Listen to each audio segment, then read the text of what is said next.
sommes très heureux de recevoir une star internationale dans son domaine qui malheureusement ne se fait pas faire connaître parce que le silence dans son domaine piétine un peu la promotion de ce secteur sportif qu'il a choisi. Nous avons rencontré son directeur, M. Jean-Claude Deignan, qui a été président de la Fédération ivoirienne de tennis de table. Et sous son mandat, il a fait évoluer certaines stars de son domaine parce qu'il faut apprendre à prononcer les mots tels qu'ils sont. Et dans le déroulé de notre entrevue avec M.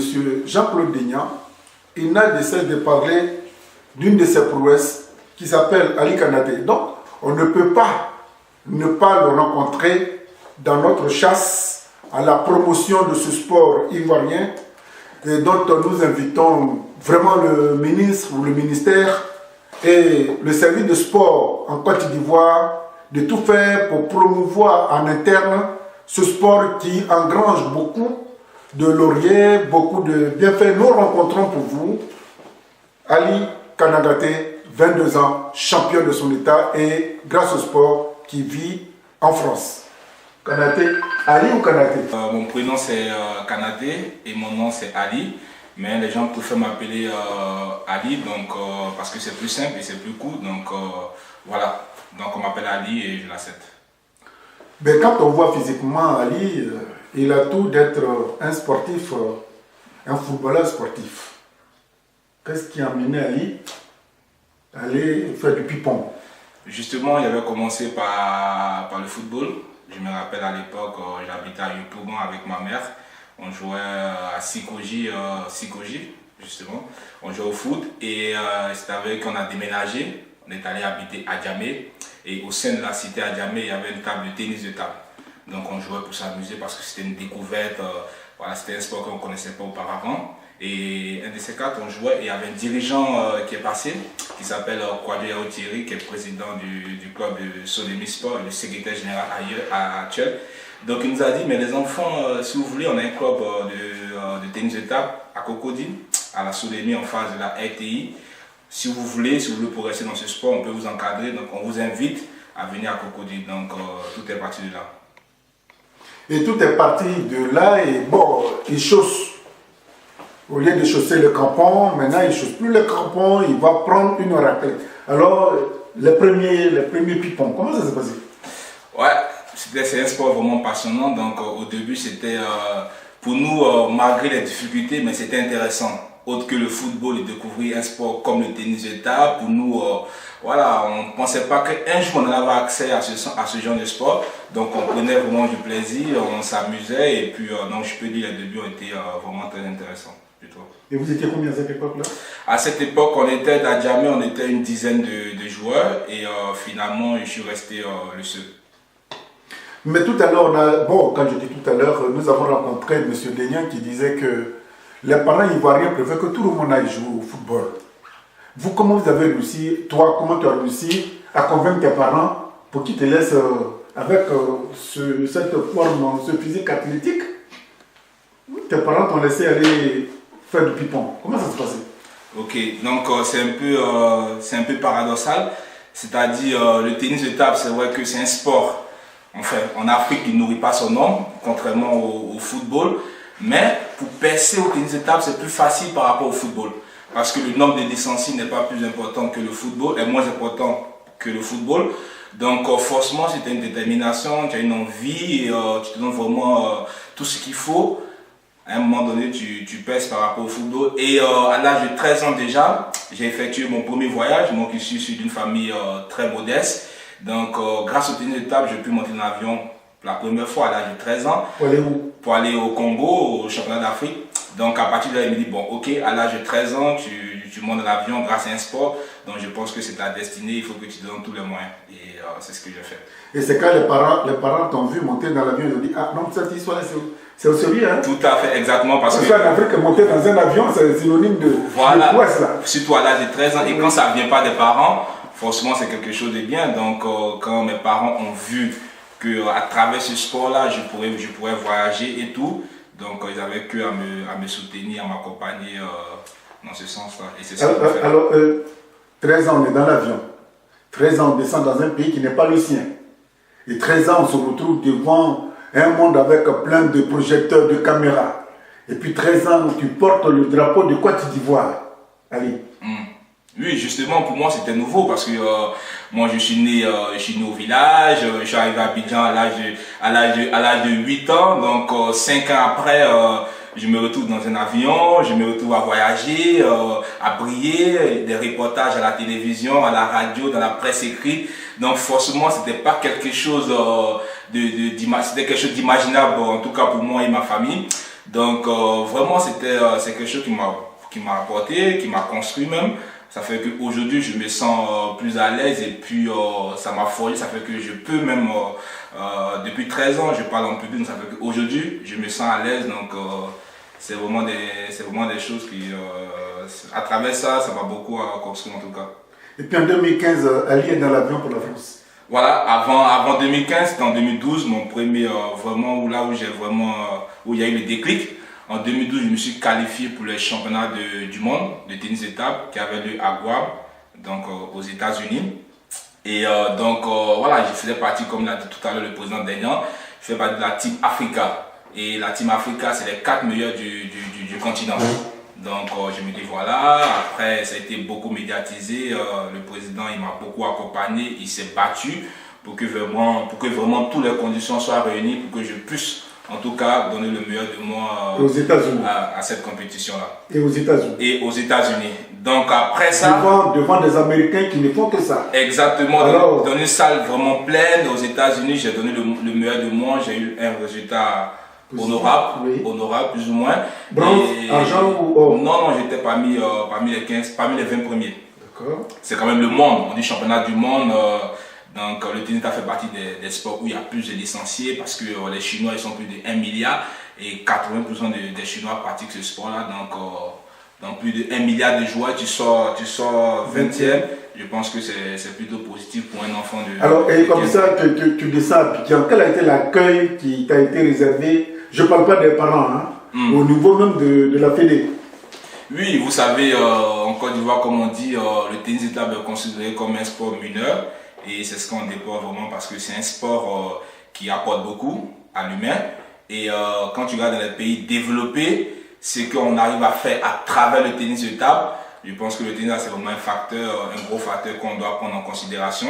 Donc pour revenir à la question, c'est-à-dire quand j'ai fini la compétition, je suis rentré. Le président il a fait ce qu'il pouvait. Il m'a accueilli le meilleur, enfin il m'a réservé le meilleur des accueils. Et quel président? Le président Denis Jean-Claude, c'était le président de l'époque. Là aujourd'hui c'est un autre président. Donc voilà, mais au niveau du ministère ou au niveau même, tu vois, j'ai pas senti d'engouement au niveau même national, à part ce que le président a pu faire. D'accord.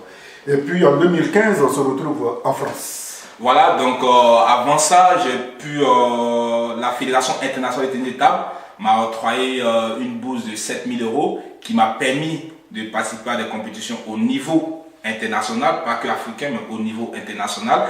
Et donc à travers cette bourse-là, à travers la participation au camp d'entraînement, j'ai pu me faire des contacts, par le biais du président aussi qui a pu faire des contacts pour vraiment m'accompagner. Et heureusement, on est tombé sur une personne qui avait aussi une volonté de vraiment m'accompagner, vraiment m'aider. Et ce monsieur-là s'appelle Nicolas Petit. Et donc on est rentré en contact, le président est rentré en contact avec ce monsieur-là. Et après mes camps d'entraînement en Hongrie et en Autriche, je suis venu en France, à Nice, parce que le club de ce monsieur-là m'a recruté, donc je suis venu à Nice. Et puis j'ai fait 3 mois et il fallait que je rentre pour des raisons de papier et tout. Donc je suis rentré et puis après je suis revenu en 2015 définitivement. D'accord. Alors, à partir d'ici, quand tu regardes le paysage, quel est ce message que tu as lancé à l'endroit de tous ceux qui nous regardent aujourd'hui, qui par toi vont s'intéresser désormais au tennis de table? Oui, de toute façon, il était clair. Moi, à l'époque, à l'âge de 13 ans, quand j'ai fait des compétitions, parce que j'étais plus médiatisé avant qu'aujourd'hui. Donc, je pense que aussi grâce à moi, Je pense que la fédération a eu plus de licenciés parce que la fédération a tout fait pour que toutes les actions qu'on pouvait faire, toutes les compétitions qu'on pouvait faire soient vraiment médiatisées. Donc, ce que je veux dire aussi aux parents qu'aujourd'hui, en tout cas, moi, c'est mon combat pour que le tennis étape soit considéré en Côte d'Ivoire. Donc, à travers tout ce qu'on fait aujourd'hui avec le président Jean-Claude, les perspectives de partenariat qu'on est en train de mettre en place en France, c'est dans ce sens-là pour qu'aujourd'hui, les pongistes, parce que ceux qui jouent au tennis étape, on les appelle les pongistes, puissent vivre de ce sport-là. On veut, en tout cas, moi, c'est mon combat, je veux professionnaliser le tennis étape en Côte d'Ivoire. Donc, vraiment, on se donne les moyens pour, et puis je pense qu'on va y arriver parce qu'on est vraiment bien parti. Au niveau du partenariat, il y a monsieur le président qui est là. Et à quel niveau tu te situes? Au niveau de la promotion et au niveau de la conscientisation auprès de ceux qui sont nantis dans ce sport en France? Oui, justement. Moi, le tennis étape, c'est un sport qui m'a construit. C'est un sport qui m'a apporté. C'est grâce à ce sport que je suis ce que je suis. Donc, je pense que voilà, j'essaie en tout cas d'apporter ma pierre à l'édifice parce qu'il le faut. Et je vois qu'aujourd'hui, le tennis étape n'est pas très bien encadré. Je ne dis pas que les gens de la fédération font pas leur boulot. Ils font leur boulot, mais je pense qu'on peut faire mieux. Je pense qu'on peut faire mieux parce qu'aujourd'hui, les choses avancent à une certaine vitesse, qu'il faut s'adapter, il faut s'actualiser. Et c'est dans ce sens-là, par la grâce de Dieu, aujourd'hui, je suis directeur sportif d'un club de tennis étape. Donc, à travers ce statut que j'ai aujourd'hui, j'arrive à mettre, déjà j'ai mis un partenariat entre le club et des clubs en Côte d'Ivoire, entre le club que je dirige et la fédération. Donc, on reçoit en tout cas tous les 3 mois ou tous les 6 mois un joueur ivoirien qui vient faire un stage en Côte d'Ivoire et en France, et tout est pris en charge par le club. On a mis aussi en place ce qu'on appelle un tournoi solidaire en faveur de la Côte d'Ivoire. Donc, c'est-à-dire les joueurs viennent, ils jouent, ils cotisent et on réverse ça à la fédération ou on met ça au service du développement du tennis de table ivoirien. Donc, c'est un peu dans cette dynamique-là que je veux que la fédération elle avance pour que vraiment tous les licenciés ou tous les athlètes, parce qu'il faut le dire, hein, la plupart des joueurs de Côte d'Ivoire, ils n'ont pas vraiment une formation socio-professionnelle, c'est-à-dire qu'ils sont dans le tennis de table, ils veulent vivre du tennis de table, ils font que le tennis de table. Donc si nous, en tant que dirigeants, nous en tant que fédération, on n'arrive pas à les encadrer et qu'il n'y a pas de suivi, forcément ça après, démotive, voilà, non seulement ça démotive, mais après les jeunes, ils sont à l'abandon. Qu'est-ce qu'ils font? Parce qu'ils ont consacré toute leur vie au tennis de table, toute leur jeunesse au tennis de table, au service du tennis de table, et 10 ans après, ils sont rien. Parce qu'ils n'ont pas eu le temps de faire des études, ils n'ont pas eu le temps de se former et tout. Donc moi je suis bien placé pour le dire. Donc c'est pour ça, tu vois, je ne veux pas que ça se répète et je vais vraiment donner tous les moyens pour que vraiment ce sport-là soit encadré, coordonné et professionnalisé en Côte d'Ivoire. Et si vous étiez 2 ou 3 comme ça, mon Dieu, malheureusement, tu es le seul. Oui, pour l'instant je suis le seul, mais je pense qu'à force de travailler et à force de pousser les autres, je pense que d'autres vont suivre l'exemple. Là, pour l'instant, il y a Oba Kizito qui est aujourd'hui numéro 1 ivoirien du tennis de table, qui s'entraîne, qui se bat. Et je pense qu'un joueur comme ça, il a le potentiel pour participer aux Jeux Olympiques. Mais il faut qu'il soit accompagné. Et si la fédération n'arrive pas, que l'instance même dirigeante qui est censée l'accompagner, si elle n'accompagne pas, forcément, le jeune, il va trouver un autre chemin parce qu'à un moment donné, il faut nourrir son homme, il faut construire une famille et tout. Donc si la fédération n'est pas en mesure de l'accompagner, il va trouver d'autres solutions. Et ça sera un gâchis de potentiel. Alors là, en ce moment, il faut t'adresser à ta fédération. Alors. Oui, justement, mais ma fédération, elle fait le maximum, elle fait ce qu'elle peut. Voilà, la fédération, depuis 30 ans, elle fait ce qu'elle peut, elle se donne les moyens pour faire, on ne va pas critiquer, hein, elle fait ce qu'elle peut. Donc je pense qu'aujourd'hui, moi, j'ai une certaine ouverture, j'ai des contacts. Et je pense que voilà, donc à travers mes contacts, à travers mes ouvertures, avec ce que la fédération fait déjà, si on met ensemble et qu'on coordonne bien les choses, je pense qu'on pourra faire quelque chose de très très bien. Et c'est pour ça, là, bientôt au mois d'août, il y a les élections de la fédération. Donc, tu seras candidat? Non, je ne serai pas candidat, mais en tout cas, je vais soutenir un candidat. C'est qui? Non, pour l'instant, je ne peux pas le dire parce que pour l'instant, je ne peux pas le dire parce qu'on est à 5 mois des élections et il y a plein de candidats. Pour l'instant, les gens ne sont pas dévoilés, ils ne sont pas encore dévoilés. Donc j'attends qui se dévoile, celui qui va me convaincre avec son projet, celui qui va adhérer à ma vision. Je pense que c'est cette personne-là que je vais soutenir pour le bien du tennis de table. Donc, tout à l'heure, quand je préparais l'émission, M. Jean-Claude Deignan m'a dit qu'il en a un sous la main. Donc c'est celui de Deignan que tu vas supporter. C'est fort probable. C'est fort probable. Après. Non, si c'est celui de Deignan, tu peux dire son nom. Non, mais c'est fort probable. Après, le mieux, c'est. Non, mais je dis, tu peux dire son nom aussi. Oui, je peux pas me permettre de dire son nom. On est à 5 mois des élections. Je pense qu'il faut prendre son temps. Oui. Et puis, il faut rencontrer tous les candidats. Parce qu'au fond, moi, je suis pas pour une personne, je suis pour le tennis de table. Parce que moi, je ne vis pas en Côte d'Ivoire, donc je gagne rien. Moi, je suis là pour le développement du tennis de table parce que c'est un sport qui m'a construit et en retour, je vais apporter ma pierre à l'édifice. Donc, moi, je suis là pour le tennis de table. Donc, celui qui va me convaincre avec son projet, c'est pas une histoire des partisans, hein, celui qui va me convaincre avec son projet, avec sa vision, je pense que c'est celui que je vais soutenir. Donc, j'appelle à tous les candidats, je fais un appel à tous les candidats. Préparez votre projet, préparez tout ce qu'il faut, et puis je vous attends. D'accord. Et donc, ça veut dire que tu vas te rendre à Abidjan, hein, à cette période-là? Oui, bien sûr, là, depuis... tu seras la vedette, hein? Oui, bien sûr, mais depuis un mois, j'ai vraiment tout mis de côté pour vraiment me consacrer au développement du tennis de table. Parce que je pense que là, en ce moment, on est une période où il ne faut pas louper cette période, sinon après, ça sera compliqué. Donc, depuis un an, là, j'ai été l'année dernière, j'ai organisé un tournoi, j'ai fait des dons de matériel à tous les clubs de la fédération.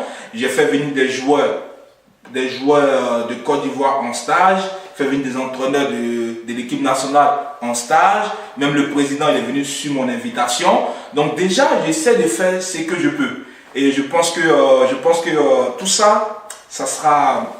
En tout cas, tu n'es pas ingrat. Je sens que tu n'es pas ingrat. Tu veux faire un retour sur investissement. Et c'est pour ça que nous sommes venus te rencontrer. Tout à fait. On prépare les Jeux Olympiques de 2024 à Paris. Alors, est-ce que ça te tente de faire contribuer ton pays, la Côte d'Ivoire? Oui, bien sûr. Pour moi, c'est un objectif parce que moi, je devais normalement participer aux Jeux Olympiques de la jeunesse en 2014. Malheureusement, je n'ai pas pu parce qu'il y avait des problèmes au sein de ma fédération. Donc, je pense que c'est un regret. Ça veut dire que pour un sportif, les Jeux Olympiques, c'est le seul. Oui. Donc, voilà, c'est vraiment la consécration. Qu'est-ce qui s'est passé? C'est vraiment la consécration. Qu'est-ce qui s'est passé? Non, parce qu'il y avait un problème comment on appelle, d'intérêt personnel au sein de la fédération. Les gens ne voulaient pas ceci, cela. On va dire que c'est des choses qui arrivent. Donc, ça a été mal géré. Donc, ça fait qu'il y a eu des répercussions sur ma qualification aux Jeux Olympiques de la jeunesse. Mais néanmoins, j'ai été quand même le porte-flambeau aux Jeux africains de la jeunesse. C'est-à-dire, j'étais le capitaine de toutes les délégations, tous les sports, y compris le football. Oui. Donc, c'est pour dire que le tennis de table aussi peut être mis en avant parce qu'on a des athlètes talentueux aussi. Donc, 2024, c'est vraiment un objectif pour moi, pour nous, pour la fédération.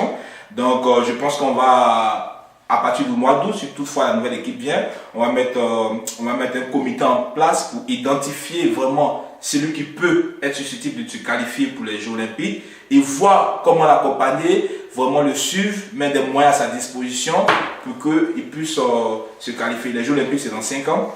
C'est un objectif, en tout cas pour le projet qu'on a, pour la fédération, c'est un objectif. Donc, je pense qu'on va tout faire pour. Et je pense que, en tout cas, c'est mon rêve de voir un joueur se qualifier pour les Jeux, un joueur ivoirien se qualifier pour les Jeux Olympiques. Une question simple. Quel est le regret que tu ressens en t'ayant lancé dans ce sport? Est-ce que tu as eu un regret? Non, je n'ai pas de regret, mais je pense qu'on peut faire mieux. Une autre question. Quelle joie tu ressens aujourd'hui d'être sportif dans ce domaine? En tout cas, comme j'ai dit, le tennis de table, c'est quelque chose c'est un sport qui m'a construit, c'est un sport qui m'a beaucoup apporté. Donc je pense que je ne peux que être reconnaissant envers ce sport-là. Et je pense que sans ce sport, il ne serait pas là où je suis aujourd'hui. Donc je suis vraiment reconnaissant. Mais il faut s'organiser maintenant autrement pour qu'il y ait des alibis. Donc c'est ce qu'on est en train de faire. On travaille pour. Moi, maintenant, je ne joue plus. Maintenant je suis devenu plutôt dirigeant. Donc avec les idées. Et puis je suis un peu bien placé Je suis un peu bien placé parce que j'ai été sportif de haut niveau. Je suis encore le joueur le plus titré de l'histoire du tennis de table. Aucun n'a fait les résultats que j'ai fait. Donc, je pense que je suis bien placé pour expliquer un peu qu'est-ce qu'il faut pour un sportif pour qu'il arrive loin. Donc, c'est dans ce sens-là, on va travailler ensemble avec la fédération, avec tous ceux qui ont envie pour comment faire développer le tennis de table. Avant de conclure, nous avons derrière nous quelques trophées. Il va les commenter. Sans moi. Ouais. Donc, comme vous avez dit, c'est quelques trophées, mais j'en ai eu au moins une centaine. Hein. Il n'y a pas de problème. Donc ça c'est la dernière médaille. Ça c'est la médaille de bronze que j'ai eue avec Oba Kizito lors du dernier championnat d'Afrique qui a eu lieu à l'île Maurice. Donc c'est vraiment très bien. Et puis je pense que ça sera peut-être probablement ma dernière médaille en tant que sportif. Donc tu as 22 ans, tu ne vas pas quand même raccrocher aussi. Non, parce qu'à un moment donné, je pense que ma vocation, c'est vraiment parce que chacun a sa vocation. Hein. Je pense que ma vocation, j'ai compris que ma vocation, c'est vraiment d'accompagner les autres. C'est de vraiment essayer d'apporter un plus à la fédération et puis voilà, pour que nos sportifs, nos petits frères puissent en bénéficier. Parce que tu ne peux pas faire les deux choses à la fois. Donc ça, c'est un trophée que j'ai gagné lors d'un tournoi en France, le tournoi de la ville de Ponthierry. Et ça, c'est aussi un trophée que j'ai gagné justement aussi lors des tournois en France, le tournoi de Ponto Combo. Donc voilà, donc c'est quelques trophées que j'ai chez moi à la maison. Blanc, là, ça fait quoi? Ça c'est aussi, voilà, je profite aussi pour parler un peu de ce monsieur aussi qui depuis 5 ans fait des choses très bien pour la fédération. Il s'appelle Anouma Hugues, donc il avait organisé un tournoi international à Abidjan. Donc il m'avait donné ce trophée là pour me remercier pour tout ce que j'ai pu faire pour le tennis de table. Bien, alors ça c'est quelques trophées qui sont devenus aujourd'hui décoratifs. Bien sûr, tout à fait. Une décorative, c'est ça que tu n'en as pas parlé. Oui, ça c'est ma première médaille. ATT. Oui, ça c'est ma première médaille continentale. Ça c'était en 2012 lorsque j'ai obtenu la médaille de bronze au championnat d'Afrique. Donc c'est ma première médaille. Et pourquoi ATT? ATT c'est la Fédération Algérienne de tennis de table. Ah ok, d'accord. Je pensais que c'était par rapport au président, l'ancien président malien. Malien, non, pas du tout. Pas du tout. D'accord. Ok. Alors, comme vous le voyez, ce que nous avons retenu dans l'échange, Ali est soucieux de partager, de mettre à contribution ce qu'il a appris, ce que le sport lui a donné. Il veut reverser ça à ses jeunes frères, à la fédération, à son pays. Les gens de cette tempe de reconnaissance, c'est très rare quand on entend lui parler. Je suis en train d'apprendre pour aller mettre au service de mon pays cette expertise. C'est ce que nous recevons. Merci pour nous avoir suivis, Ali. Merci à vous. En tout cas, j'espère qu'on aura l'occasion de travailler sur le sujet pour la communication de la fédération. Allez, au revoir. Au revoir.